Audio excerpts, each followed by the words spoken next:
Hello! Andyan pala kayo? Ay, hello!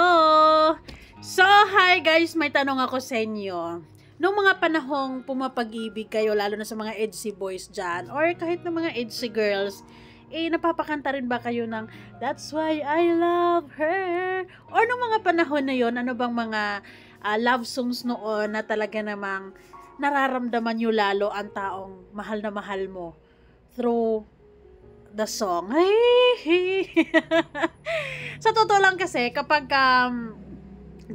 sad or in love ka, yung lyrics ng kanta ay mas lalo mong maintindihan at ma-appreciate, 'di ba?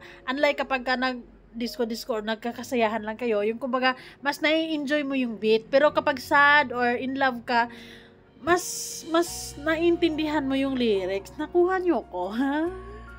Pero naintindihan ko si Kalingap Edo, kung ganyan naman kaganda ang kanyang inspirasyon ngayon, malamang mapapainda ka talaga at mapapa-thank you Lord ka na lang talaga. 'Di ba?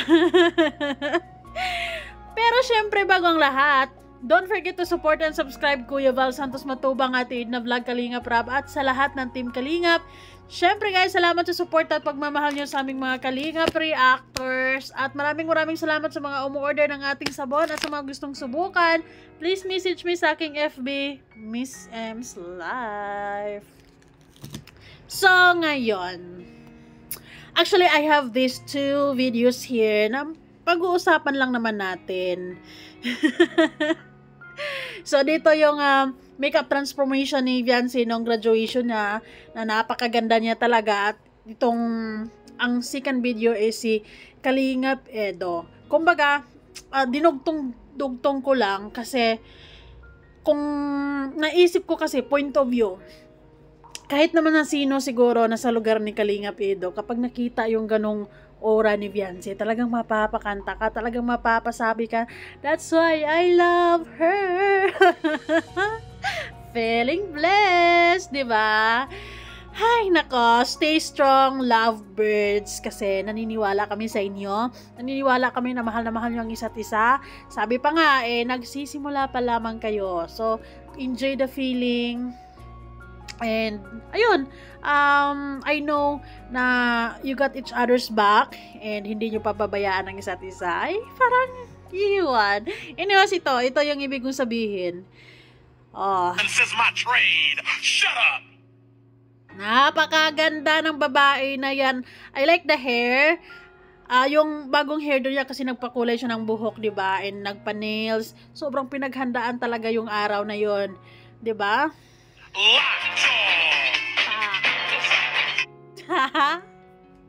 Sana kaya mo yan, Kalingap Edo. Sana kayanin mo lang.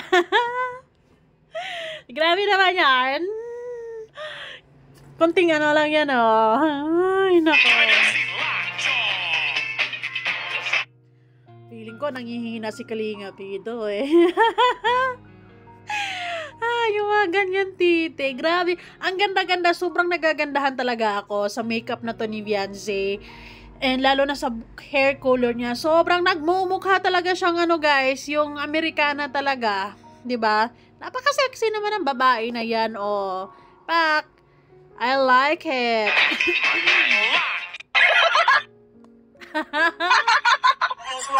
May tama nga. Parang may tama. May tama nga talaga si Kalingap Edo. Actually, nangyari ito is nung birthday ni Kalingap Jomar. I don't know kung may tama ba siya or sadyang may tama lang talaga siya kay Viancy. Pero kahit naman na sinong nasa, 'di ba, mapapakanta, mapapasayaw talaga yung puso mo, lalo na kung makita mo si Viancy. Feeling blessed talaga si Kalingap Edo ngayon. At masayang-masaya ako nung nakita ko siya doon sa graduation ni Viancy, na I can feel the love and support. Sobra talaga. Talagang, ay nako, basta. Lately kasi mas lalo kong nararamdaman yung pagmamahala nilang dalawa, eh.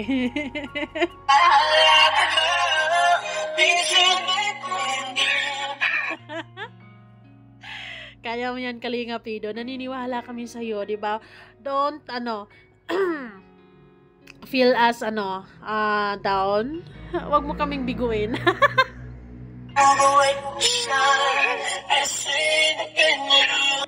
Talaga naman, grabe naman.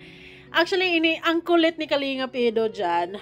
Pero, legit, kumbaga mapapakanta ka talaga siguro kapag ikaw si Kalingap Edo. Tapos makita mo yung ganun si Viancy. Talaga naman, Kalingap Edo, kayanin mo yan. Oh. Lockjaw! Giving MC Lockjaw! Kaya nga talagang hindi kinaya ni the publisher Hindi kinaya ni the publisher, lumabas Talagang hindi niya kinaya ang natural na ganda ni Viancy. Ay, grabe naman.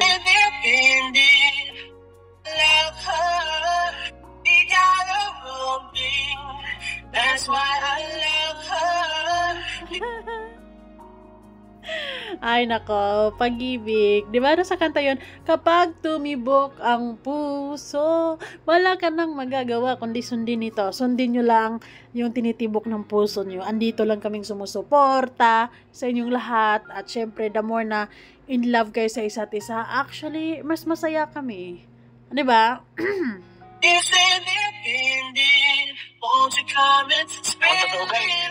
Mukhang totoo. Bigay na bigay. Ay, nako. Ano kaya reaction ni Viancy dyan? Napapanood kaya to ni Viancy?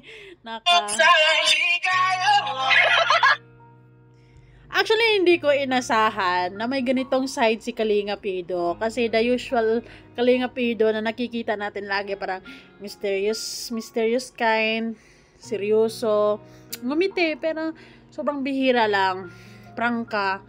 Tapos makikitaan natin ng ganito. Aba!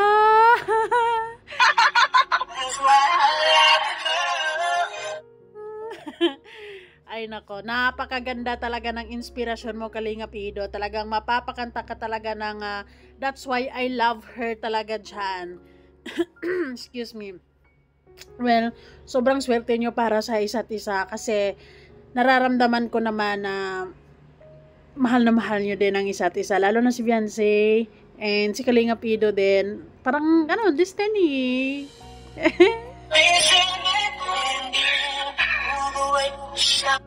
Si Boy, samahan natin si Kalingap Edo para magsaya-saya. Saya. Oh my God, Kalingap Edo. What did love do to you? Mamihira. Anong ginagawa ng pagmamahal sa'yo? Anong nagawa? Or ano ba talaga? Yan ang magagawa. Yan ang nagagawa ng pagmamahal, di ba? Mas masaya, inspired, ganado, and focus, blooming, mas gwapo. Hi!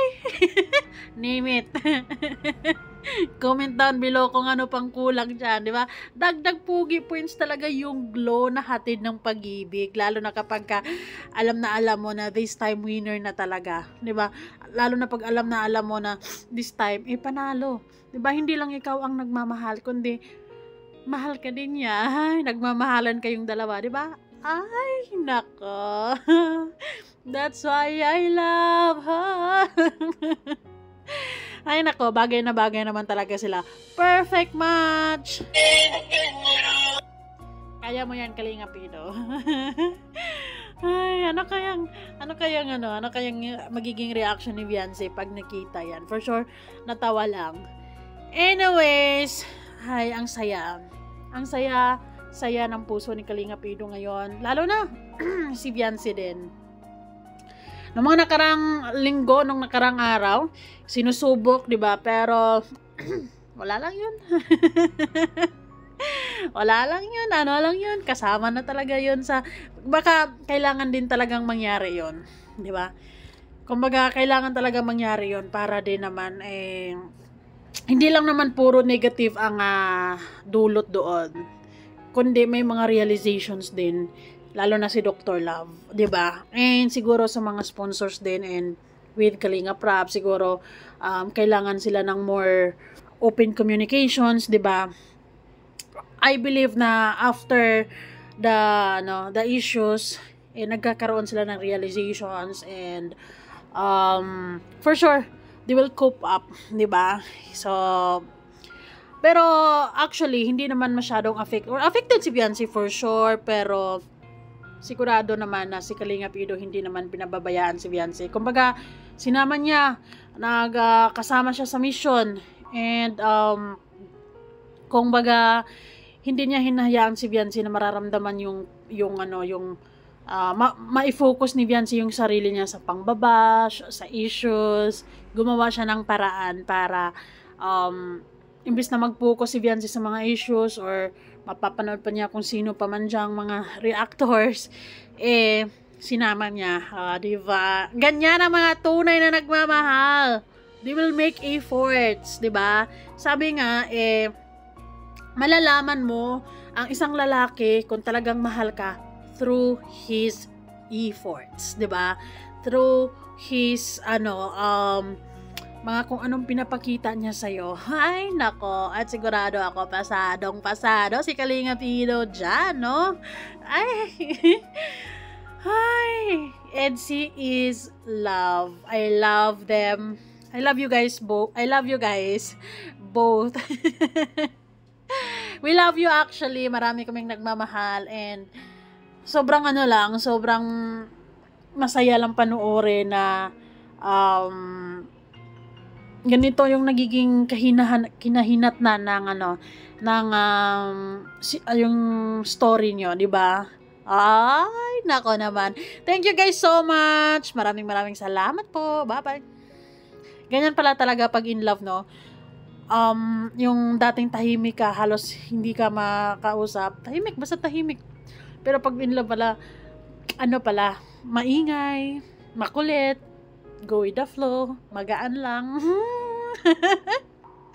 Ay, nako. Tapos, bukas i-reactionan ko yung graduation ni Beyonce, kasi hindi ko ini-expect na sasamahan ni Kalingap Edo si Beyonce sa stage. Oh my God, doon ako naiyak. Ay, nako, may video ako naiyak. My goodness. Thank you guys so much. Ayun, masayang-masaya ako kung ano mang meron ngayon sa EDC. And sigurado din ako na masayang-masaya sila. 'Di ba? Kung ano mang meron sila ngayon. Let's just support. Love, love, love, love. Thank you. Bye.